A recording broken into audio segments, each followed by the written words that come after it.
Welcome, welcome, welcome to the Bridge Builders of Diversity. Today we're going to be talking about caregiver burnout. We are. Yes. We are. There's been a lot of news articles out there about healthcare burnout, teacher burnout. But I was thinking, Parents of children with disabilities. I was thinking about families of people with disabilities. It's been a long road with this pandemic, and there's been a lot of services that may have gotten turned off that were previously available to families of those with disabilities that weren't available during this lockdown time. We didn't have people in and out of our homes, or maybe you live in a place where there wasn't ever really a structure in place to provide support for primary caregivers, whether you're caring for a child with disabilities, an adult with disabilities, or an elderly family member. You're going to be susceptible to what they call caregiver burnout. And some of the common signs are you don't have as much energy that you had. You are catching every little thing that comes down the pike, whether you're getting a cold or you're getting the stomach flu or something. You're constantly exhausted even after you've slept or had a break. And then you're neglecting your own needs. That is pretty typical for caregivers to neglect your own needs. But these are some things that you don't want to ignore. Other signs of burnout are anxiety, headaches, lack of sleep, fatigue, and an increased, this is burnout in the workplace, but an increasingly cynical outlook, which I thought was interesting because we all seem to be a little cynical nowadays, don't we? We've all changed. We are. There's physical signs of burnout, a lot of the things that I mentioned, but also gastrointestinal disorders, hypertension, and an increased muscle tension. So are you walking around with your shoulders around your neck? You may be experiencing some caregiver burnout. So there are different levels of caregiver burnout. And I thought that was interesting because I didn't realize that you could experience it at different levels. But there's, and this article came from a site that supports nurses. I'll put the ADA, but not the Americans with Disabilities Act. It's another ADA that provides support for healthcare workers. But they said one of the burnouts that you can experience is a frenetic burnout, when you have too much to do and not enough time to do it, and you're pouring all of your energy into caregiving, and you don't have a social life anymore. That's one level of burnout. Another level of burnout is you're not being stimulated. You're under challenged. Say you're at home with someone who's not verbal all day long, and you're basically living in their world, which is probably a wonderful place, but all day, every day, it's going to wear on you and cause that under challenged burnout. And then there's the worn out burnout, where you're just continually working, you're around the clock, you don't have a lot of support. These are distinctive types of burnout, but whatever it is, they all manifest in the same ways that I mentioned. So what are we going to do? I can tell you some things I do is, yeah, please. Make sure you have some time set aside. Like, I go hiking as many times a week as I can, whether my son's in school or when he's really young. Me and my former husband would take turns. Sometimes you have to do that because some people are afraid to take care of your child with disabilities. So you might not be able to do those activities together, but you can take turns. And if you do have somebody that you entrust with your child to be able to take care of their healthcare needs, go get a quick bite to eat or coffee with your partner or a close friend or whatever. You need that time to decompress. Don't feel guilty about it. I know it's tough when you have a child that has healthcare needs.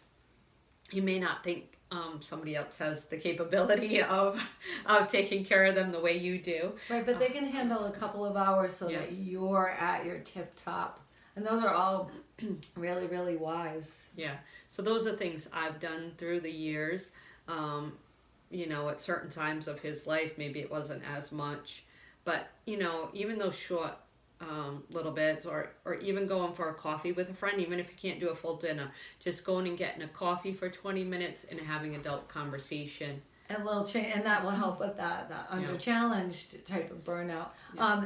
The Mental Health First Aid Organization or the National Council on Mental Well-Being suggests many of the things that they, but first and foremost, recognize how you're feeling.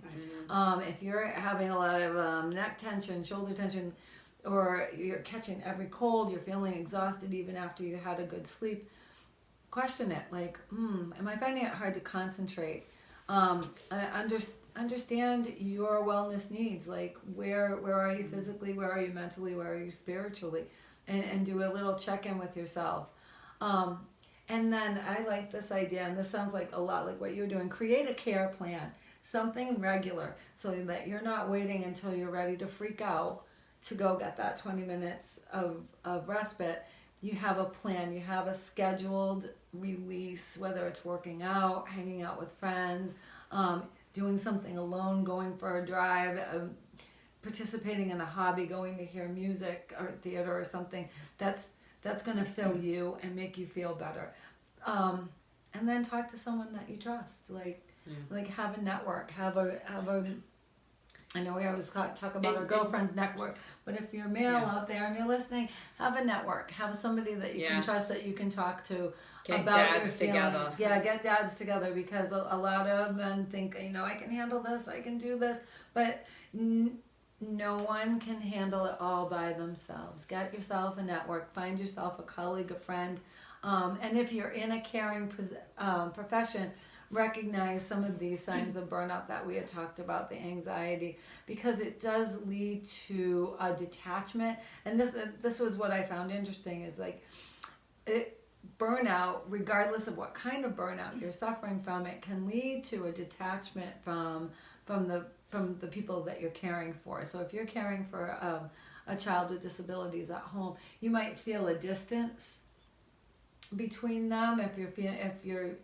a burnout is coming on, if you're feeling burned out, that's something that is going to affect the quality of care that they receive and that you're able to give, and that becomes like a whole another spiral of bad feelings and whatnot. So, and another suggestion is to join, like my son has Down syndrome, so I'm involved with the Down syndrome organization where I live, so I've gotten to meet other parents who have children with Down syndrome, and I have some of their telephone numbers, but they have events, so you can meet other families that are going through the same thing you are. So, if your kid has spina bifida, there's spina bifida organization. Absolutely.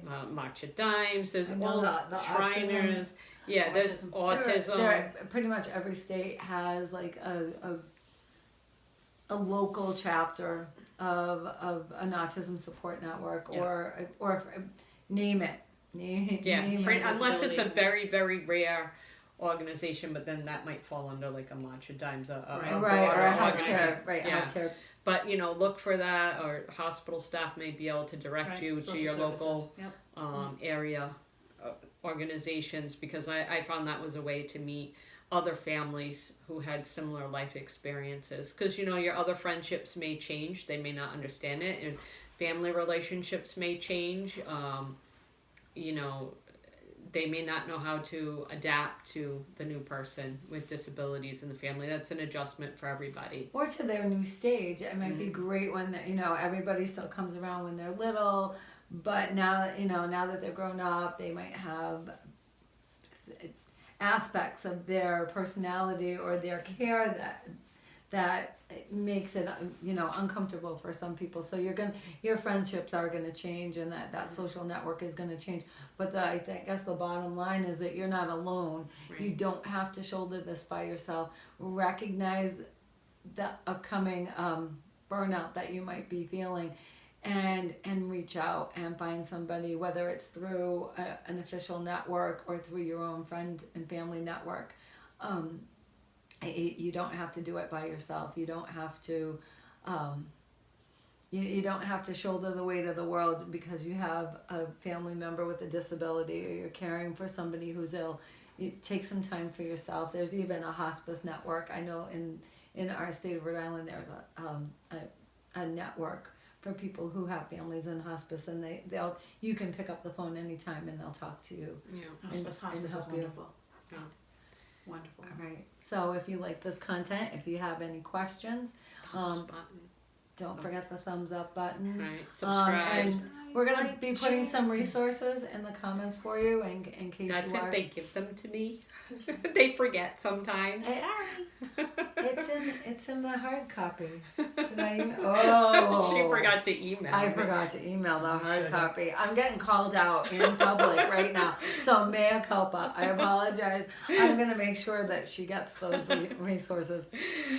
In the meantime, if there's anything that you want to hear about or resources that you want us to find for you, please just leave a comment below. And we love you. We appreciate you. And we are building bridges between the disabled community and the rest of the world. I'm Sherry. I'm Kim. I'm Roberta.